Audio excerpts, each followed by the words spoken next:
Good morning students, I am Anjali Singh, Assistant Professor of Pharmacology from RKGIT College of Pharmacy, Ghaziabad. So in this video lecture we are going to talk about organization and function of autonomic nervous system. This is a part of Pharmacology First BP 404T unit number 3. So let's start the lecture. So at first, what is nervous system? So basically nervous system comprises of 3% of total body weight. It is the smallest and yet more complex type of 11 body system. Nervous system हमारी body का सबसे छोटा body system है, इसके बावजूद भी ये सबसे ज़्यादा इम्पोर्टेंस लेने वाला बॉडी सिस्टम है हमारी बॉडी में. These are the parts of nervous system. For example, brain, spinal cord, ganglia, cranial nerves and spinal nerves and sensory receptors. So as you can see in this diagram, these are the parts of nervous system. For example, cranial nerves, spinal nerves, ganglia, phrenic nerves and sensory nerves and receptors. These are the parts of nervous system. So basically nervous system act as a electricity supply in our body. As we all know, whenever we construct a home or whenever we construct a house, we have two primary requirement. First one is the electricity supply and second one is the water supply. So in our body, electricity supply is nervous system and water supply is blood supply. हमारी body के लिए nervous system जो होता है वो electricity supply का काम करता है, जिसके थ्रू हम कम्युनिकेट कर सकते हैं. दैट मीन्स कि हमारे की बॉडी की जो डिफरेंट पार्ट्स हैं वो हमारे ब्रेन के साथ में with the help of nervous system communicate करते हैं. So nervous system is basically act as a coordinator between different body organs and our brain. So the nervous system includes both CNS and PNS. These are the parts of nervous system, central nervous system and peripheral nervous system. So let's discuss about the classification of different functional division of nervous system. So initially nervous system is divided into two parts. Nervous system को हमने दो parts में divide कर दिया है. First one is the central nervous system and second part is the peripheral nervous system. Nervous system का पहला part है central nervous system. In central nervous system we have brain and spinal cord. आपने ये पहले already HAP में पढ़ा भी होगा, ठीक है. Next is peripheral nervous system. All other nerves tissues outside the CNS. Brain और स्पाइनल कॉर्ड के अलावा हमारी बॉडी में जितने भी नर्वस टिश्यूज हैं वो सारे आते हैं पेरिफेरल नर्वस सिस्टम के अंडर में. So broadly nervous system is classified in these two categories. First one is CNS and second one is PNS और peripheral nervous system. Now this peripheral nervous system has two branches. Peripheral nervous system की दो अलग अलग divisions है. First is the sensory division or we can say afferent division and second one is motor division or efferent division. So what is the difference between sensory division and motor division? Sensory division will carry the information from the body parts to the brain. Sensory division जो होता है वो हमारे different body parts से information, for example मेरी finger में अभी कोई कट लगा है तो यहाँ से ये information मेरे brain तक ले जाने के लिए जो nervous system का part important role play करेगा वो होगा sensory division का part. अब मेरे ब्रेन ने ये चीज़ सेंस करी कि अभी मेरे हाथ में कट लगा है तो नेक्स्ट मुझे अभी इस चीज़ के लिए किस तरीके से रिएक्ट करना है, तो उसके लिए जो ब्रेन के थ्रू कम्युनिकेशन वापस आएगा मेरे पेरीफेरी में प्रेजेंट बॉडी पार्ट के लिए, फॉर एग्जांपल मेरी फिंगर के लिए, वो होता है हमारी मोटर डिवीज़न से. तो जो हमारा पेरीफेरल नर्वस सिस्टम होता है यहाँ पे हमारी दो डिवीजन्स आ गई, sensory division and motor division. Sensory division will communicate to the periphery, from the periphery to the brain, and motor division will communicate from the brain to the periphery. Now further we have classified the motor division into two different categories. First one is the autonomic nervous system and second one is the somatic nervous system. So what is the requirement to classify the motor division into two different branches? For example, the autonomic nervous system will coordinate involuntary response. Involuntary response यानी कि हमारी body के वो response जिन्हें हम control नहीं कर सकते हैं. तो मोटर डिवीज़न यानी कि जो आपके ब्रेन से आपकी पेरीफेरी को अब कनेक्ट करने वाला है, आपका ब्रेन आपकी पेरीफेरी के साथ कैसे कोऑर्डिनेट करेगा, उसके लिए ब्रेन ने अपने पास में दो ऑप्शंस रखे हैं. First option is autonomic nervous system which will coordinate, which will control the involuntary response. For example your heart beat, your digestion, these are the involuntary response. We can not control our digestion. Okay, and in somatic nervous system they are control और voluntary response. यहाँ पे हमारे voluntary response होंगे। For example somatic nervous system will coordinate with skeletal muscles, हम अपना हाथ कैसे उठाएंगे, पैर कैसे चलाएंगे, इन सारी चीज़ों को आप कंट्रोल कर सकते हैं। So these responses are known as voluntary response. So जब ब्रेन को सिग्नल आपकी बॉडी की तरफ सेंड करना होता है वापस with the help of motor division, तो ब्रेन क्या करता है, दो तरीके के ऑप्शंस अपने पास रखता है। एक पार्ट रखता है वो वॉलंटरी रिस्पॉन्स के लिए और सेकेंड पार्ट को रखता है अपने इनवॉलंटरी रिस्पॉन्स के लिए। Now the involuntary section is further subdivided into two categories. First one is the sympathetic division and second one is the parasympathetic division. So what is sympathetic और parasympathetic divisions? अब आपकी body में जो involuntary response होते हैं, यानी ऐसे response जिनको आप कंट्रोल नहीं कर सकते हैं, ये रिस्पॉन्स दो तरीके के हो सकते हैं। पहला रिस्पॉन्स यानी कि एक्साइटेटरी रिस्पॉन्स, दूसरा रिस्पॉन्स इनहिबिटरी रिस्पॉन्स। यानी कि कभी ऐसा हो सकता है कि आपके हार्ट रेट को बढ़ाने की रिक्वायरमेंट हो और नेक्स्ट टाइम ऐसी कंडीशन आ सकती है कि आपके हार्ट रेट को कम करने की रिक्वायरमेंट हो। तो जो ब्रेन ने अपने पास इनवॉलंटरी सेक्शन रखा है यानी ऑटोनॉमिक नर्वस सिस्टम, इसके पास उसने दोनों ऑप्शंस रखे हैं कि अब वो अपने इनवॉलंटरी प्रोसेस के थ्रू हमारे हार्ट रेट को बढ़ा भी सकता है और हमारे हार्ट रेट को कम भी कर सकता है according to the situation. For example sympathetic division will coordinate with fight and flight response. Fight and flight response यानी कि जब हम भाग या दौड़ रहे हैं या हम किसी से लड़ रहे हैं तो उस टाइम पे हमारा हार्ट रेट ज़्यादा रहता है, तो उसको कंट्रोल करता है हमारा sympathetic division. Parasympathetic division will control rest and digest response, यानी कि जिस टाइम हम रेस्टिंग कंडीशन में है, हमें हार्ट रेट इतना ज़्यादा हमारा हार्ट रेट नहीं बढ़ा हुआ होगा, यानी कि उस टाइम पे हमारी बॉडी को कंट्रोल करेगा हमारा parasympathetic division. So these are the divisions of nervous system. First will classify the nervous system into two categories. First one is central nervous system, second one is peripheral nervous system. Now the peripheral nervous system has two divisions. First one is sensory division, second one is motor division. Further, motor division is classified into two categories. First for the voluntary response and second for the involuntary response. For voluntary response we have ANS, for involuntary response we have SNS. Further, the voluntary response has excitatory or inhibitory.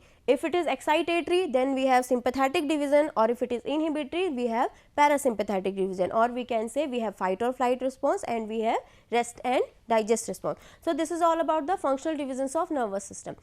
Now how it works, हमारा nervous system कैसे काम करता है, आपने ये already HEP में पढ़ा भी होगा कि आपके जो भी सेंसरी रिसेप्टर आपके पेरीफेरी में प्रेजेंट होते हैं, फॉर एग्जांपल हमारी साइट के रिसेप्टर, स्मेल, टेस्ट, हेयरिंग और टच के रिसेप्टर, या फिर हमारे इंटरनल एनवायरनमेंट में कीमो रिसेप्टर जो केमिकल इम्बैलेंस को डिटेक्ट करते हैं, बैरो रिसेप्टर प्रेशर को डिटेक्ट करते हैं, ये सारे रिसेप्टर किन्हीं चेंजेस के थ्रू जब एक्टिवेट होते हैं तो ये रिसेप्टर हमारे एफरेंट न्यूरॉन यानी कि हमारे सेंसरी डिवीजन के थ्रू सिग्नल सेंड करते हैं हमारे सेंट्रल नर्वस सिस्टम को।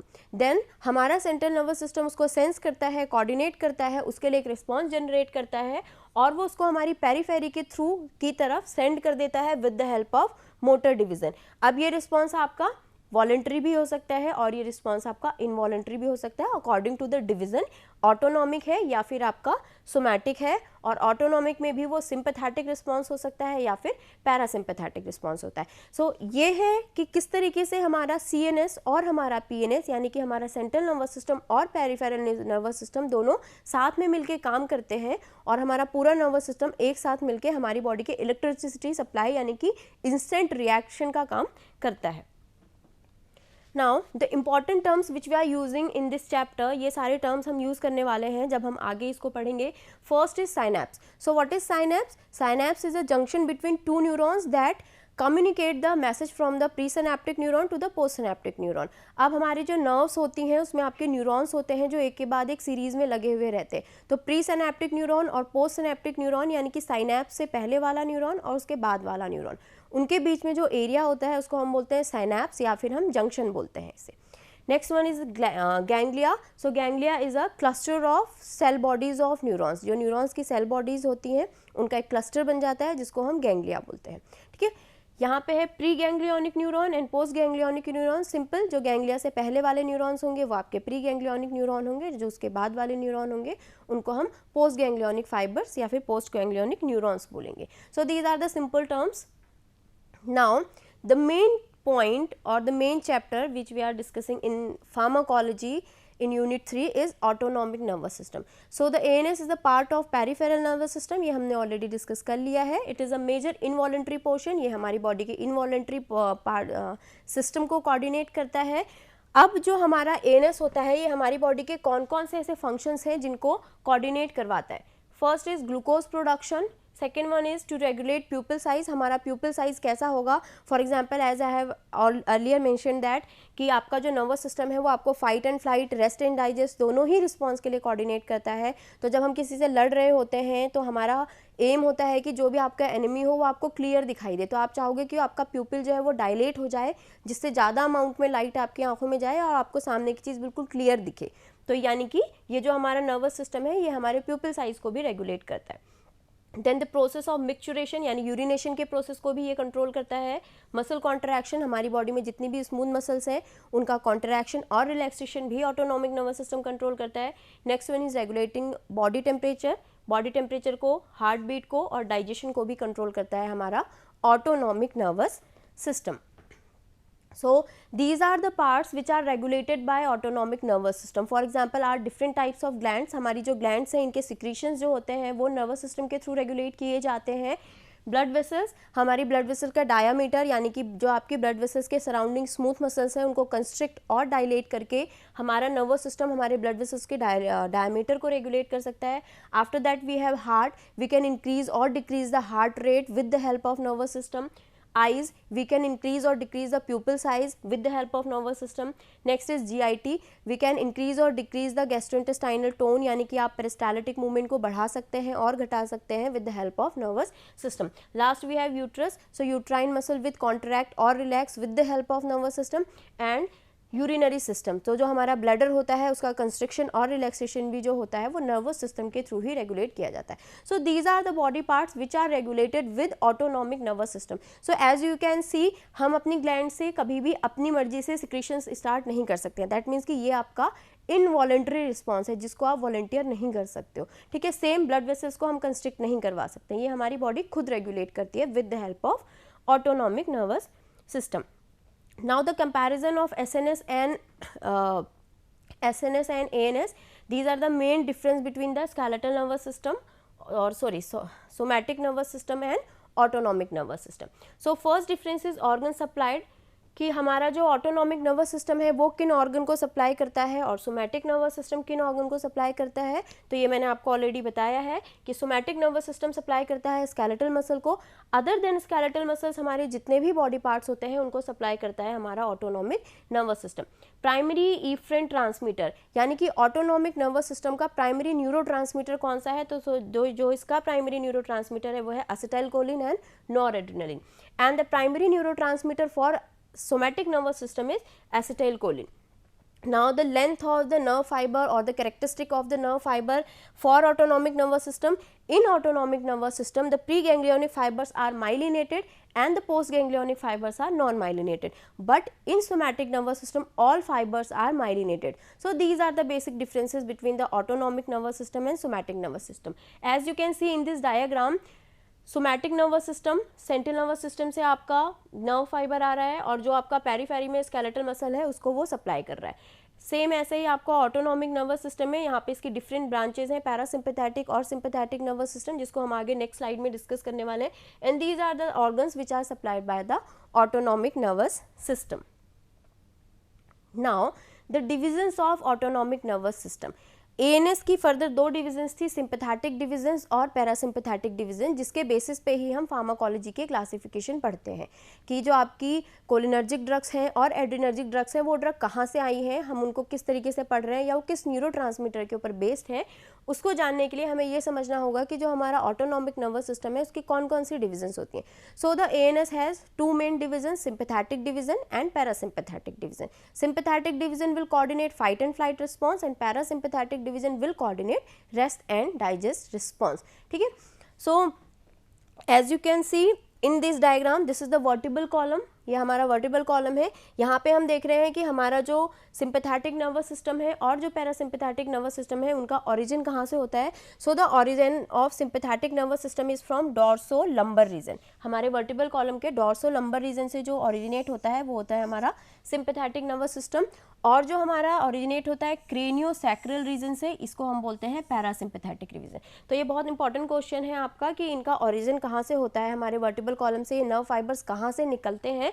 So the origin of sympathetic nervous system is from dorso lumbar region and the origin of parasympathetic nervous system is from the craniosacral region. Okay, done. So this is the first difference between sympathetic and parasympathetic divisions of the autonomic nervous system. Now some another differences जो आपको पता होने चाहिए sympathetic and parasympathetic division में, this is the ganglia. Ganglia is a cluster of neuron which will communicate between the presynaptic fiber and postsynaptic fiber. इन दोनों fibres के बीच में communication के लिए हमें ganglia will act as a check point. Ganglia जो होता है वो नर्वस सिस्टम में चेक पॉइंट की तरह काम करता है, ठीक है।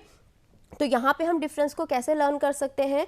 The first difference between the second difference between the sympathetic and parasympathetic division is, if you can say the preganglionic fibre in sympathetic division is short as compare to post ganglionic fibre. जो sympathetic division होता है इसमें से जो ganglia से पहले वाला fibre होता है वो शॉर्ट होता है as compare to post ganglionic fibre, जिसकी लेंथ ज़्यादा होती है।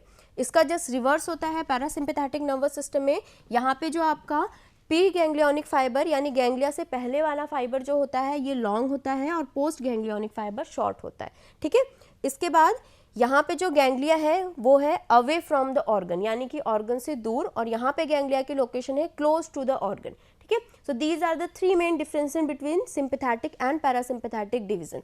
First difference is the origin. Sympathetic division is originate from dorso lumbar division of the vertebral column and parasympathetic division is originate from craniosacral division of the vertebral column. Next, in sympathetic division, preganglionic fiber is short as compared to the postganglionic fiber, but in parasympathetic nervous system, the preganglionic fiber is long as compared to the postganglionic fiber.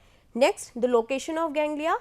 In sympathetic division, ganglia is away from the target organ. This is the target organ. And in parasympathetic division ganglia is close to the target organ. Ganglia जो होता है वो target organ के close होता है, ठीक है। यहाँ पे वही डिफरेंस थ्योरेटिकली लिखे हैं, origin, ganglia and length of the fibre. Next is the distribution. The distribution of the sympathetic division is wide. Sympathetic division हमारे बॉडी के बहुत सारे पार्ट्स को कवर करता है, बट द पैरासिम्पैथेटिक डिवीजन का जो हमारा डिस्ट्रीब्यूशन होता है वो लिमिटेड होता है हेड में, नेक में और हमारे ट्रंक में। So the division is limited और restricted. Now the neurotransmitter. Neurotransmitter कौन कौन से होते हैं। The neurotransmitter for the sympathetic division is, major neurotransmitter is noradrenaline, but the major neurotransmitter for parasympathetic nervous system is acetylcholine. जो इसका major neurotransmitter होता है वो एसिटाइलकोलिन होता है, okay. Now the important function. So the important function of parasympathetic nervous system is fight or flight response, ठीक है। ये आपको fight and flight response provide करता है, और we can say tackling stress and emergency। Stress और emergency की situation को टैकल करने के लिए जो नर्वस सिस्टम हमारे साथ कोऑर्डिनेट करता है उसको हम बोलते हैं sympathetic nervous system. Further, parasympathetic division will coordinate for rest and digest response. हमारे rest and digest response, for example assimilation of food and conservation of energy, यानी कि फूड का डाइजेशन और जब आप रेस्ट कर रहे हैं उस टाइम पे एनर्जी कंजर्वेशन, ये काम करवाता है हमारा parasympathetic nervous system. So these are the basic differences between sympathetic and parasympathetic nervous system.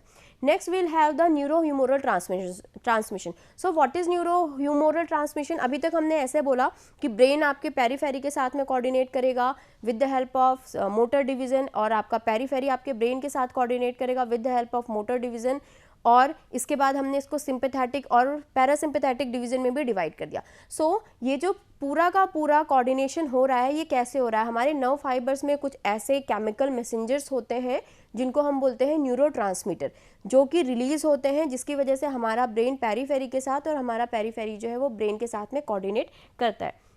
तो ये कैसे होता है।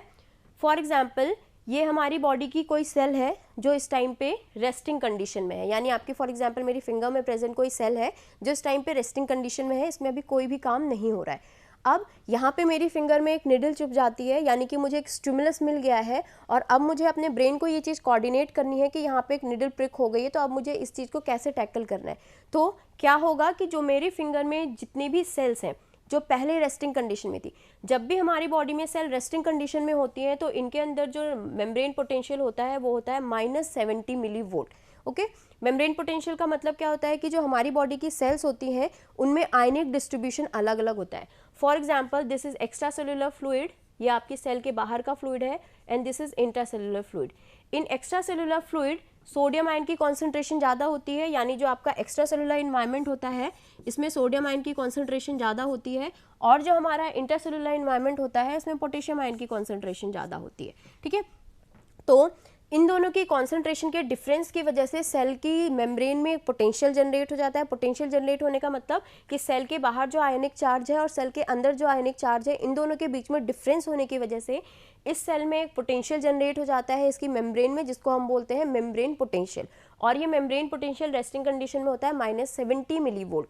अब हमारी सेल को यहाँ पे हमने इसको एक ग्राफ के थ्रू प्लॉट किया है, टाइम और मेम्ब्रेन पोटेंशियल के बीच में एक ग्राफ हमने प्लॉट किया है। फॉर एग्जांपल ये मेरी फिंगर है, अभी -70 मिली वोल्ट पे इसकी सेल्स हैं, और जैसे ही इसे बाहर से कोई स्टिमुलस मिलेगा, कोई भी निडल इसमें प्रिक होती है, आयंस जो है सोडियम आयन सेल के अंदर मूवमेंट करना स्टार्ट करेंगे और जो हमारा मेम्ब्रेन पोटेंशियल है वो पॉजिटिव डायरेक्शन में मूव करना स्टार्ट कर देगा। इस फेज को हम बोलते हैं depolarization phase. After depolarization we have repolarization phase. Cell के अंदर जो पोटेशियम आयन है, क्योंकि इनकी कॉन्सेंट्रेशन सेल के अंदर ज़्यादा है तो ये सेल के अंदर से सेल के बाहर मूवमेंट करना स्टार्ट कर देते हैं, और जो हमारा ग्राफ है वो फिर से नेगेटिव की तरफ आना स्टार्ट हो जाता है। और इस डीपोलराइजेशन और रीपोलराइजेशन के सीक्वेंस को हम बोलते हैं एक्शन पोटेंशियल। यही एक्शन पोटेंशियल प्रोपोगेट होकर हमारे ब्रेन से पेरीफेरी और पेरीफेरी से ब्रेन की तरफ ट्रैवल करता है, जिसकी वजह से हमारे सिग्नल्स हमारे बॉडी में कम्युनिकेट किए जाते हैं। Next is the steps of neurohumoral transmission. तो सबसे पहला स्टेप जो मैंने आपको बता दिया कि सोडियम आयन मूवमेंट करेंगे जिसकी वजह से डीपोलराइजेशन होगा, इसके बाद पोटेशियम आयन बाहर मूवमेंट करेंगे जिसको हम बोलते हैं रीपोलराइजेशन, और इस पूरे सीक्वेंस को हम बोलते हैं एक्शन पोटेंशियल। नेक्स्ट है रिलीज ऑफ न्यूरोट्रांसमीटर। जैसे ही ये एक्शन पोटेंशियल, फॉर एग्जांपल ये आपका एक नर्व फाइबर है जहाँ से न्यूरोट्रांसमीटर रिलीज होना है, तो जैसे ही यहाँ पे एक एक्शन पोटेंशियल जनरेट होगा, इस नर्व फाइबर के अंदर जितने भी न्यूरोट्रांसमीटर हैं वो सारे के सारे न्यूरोट्रांसमीटर रिलीज होके साइनेप्टिक क्लेफ्ट या फिर साइनेप्टिक जंक्शन में आ जाएंगे। इस स्टेप को हम बोलते हैं रिलीज ऑफ न्यूरोट्रांसमीटर। अब इस साइनेप्टिक जंक्शन में ये न्यूरोट्रांसमीटर जब पहुंच जाते हैं, इसके बाद इस न्यूरोट्रांसमीटर का नेचर क्या है। आपके ये जो केमिकल मैसेंजर हैं बॉडी में, इनके दो नेचर होते हैं, या तो ये एक्साइटेटरी नेचर के हो सकते हैं या फिर ये इनहिबिटरी नेचर के हो सकते हैं। अगर हमारा न्यूरोट्रांसमीटर एक्साइटेटरी है तो ये पोस्ट गैंग्लियोनिक फाइबर में करवाएगा EPSP, excitatory post synaptic potential, यानी कि नेक्स्ट फाइबर को भी ये पॉजिटिव कैटायंस ट्रांसफर कर देगा। ठीक है, और अगर हमारे न्यूरोट्रांसमीटर इनहिबिटरी टाइप के हैं तो वो क्या करेंगे, जो आपका नेक्स्ट वाला फाइबर है उसमें क्या करेंगे, ये आपका इनहिबिशन करेंगे, यानी कि नेक्स्ट एक्शन पोटेंशियल उसमें जनरेट नहीं होने देंगे। तो इसको हम बोलते हैं release of neurotransmitter and transmitter action on post junctional membrane, की ट्रांसमीटर जो है वो हमारी पोस्ट जंक्शनल मेम्ब्रेन पे क्या इफेक्ट शो करेगा। If the transmitter is excitatory then it will generate EPSP, that is excitatory post synaptic potential, and if the neurotransmitter is inhibitory so it will generate IPSP, that is inhibitory post synaptic potential. Next है termination of transmitter action. जब हमारे neurotransmitter अपने pre synaptic fibre से release हो जाते हैं और junctional cleft में आने के बाद EPSP या IPSP जनरेट कर देते हैं, so the next target is to degrade these neurotransmitter to terminate this action. जो भी इफेक्ट आपने इनिशिएट किया है आप उसको टर्मिनेट करना चाहेंगे। तो टर्मिनेशन के लिए क्या होता है कि for example this is a nerve fibre pre synaptic and this is the post synaptic target. यहाँ से हमारा कोई भी एक न्यूरोट्रांसमीटर रिलीज हुआ, फॉर एग्जाम्पल एसिटाइलकोलिन, और इसने अपना इफेक्ट नेक्स्ट वाले टारगेट पे शो कर दिया, फॉर एग्जांपल इसने शो किया EPSP। Next we have to terminate इस एक्शन। एक्शन को टर्मिनेट करने के लिए क्या होता है कि जो हमारा साइनेप्टिक क्लेफ्ट होता है इसमें एंजाइम्स प्रेजेंट होते हैं जो कि हमारे न्यूरोट्रांसमीटर फॉर एग्जांपल एसिटाइलकोलिन है तो इसको ये डिवाइड कर देंगे एसीटेट प्लस कोलिन में, तो इसको हम बोलते हैं टर्मिनेशन ऑफ एक्शन। और दूसरा ये क्या काम करते हैं, जो भी एक्सेसिव न्यूरोट्रांसमीटर है उसको वापस से उसका रीअपटेक हो जाता है, और उसका रीअपटेक करने के बाद उसको फिर से प्री सिनेप्टिक नर्व एंडिंग के अंदर स्टोर कर दिया जाता है। So this process is known as the termination of action of neurotransmitter. ठीक है, next is the neurotransmitter. So as I have earlier mention कि न्यूरोट्रांसमीटर क्या होते हैं, these are the communication between nerve cells and the between nerve cells and the effector organ occur through the release of specific chemical signals, और इनको हम बोलते हैं neurotransmitter. So we have these different types of neurotransmitter, for example excitatory, inhibitory and mixed. In excitatory types we have glutamate, aspartate, serotonin and histamine, जो आगे आप अभी अपने lectures में पढ़ेंगे. In inhibitory type of we have glycine, gamma amino butyric acid, and in mixed type of neurotransmitter we have acetylcholine, adrenaline, dopamine and so on. So these are the types of neurotransmitter. इनके basis पे ही हम pharmacology में different types of drug आगे जाके पढ़ते हैं. Okay? को ट्रांसमिशन, कोई भी सिनेप्टिक वेसिकल जो होता है उसमें न्यूरोट्रांसमीटर के अलावा कुछ एक्स्ट्रा चीज़ें भी स्टोर्ड रहती हैं, तो जब भी वो न्यूरोट्रांसमीटर या वो जो वेसिकल होता है वो रप्चर होता है तो न्यूरोट्रांसमीटर के साथ में वो जो एक्सेसिव प्रोडक्ट होता है वो भी रिलीज हो जाता है. उस प्रोसेस को हम बोलते हैं cotransmission. These are the differences. Thank you so much.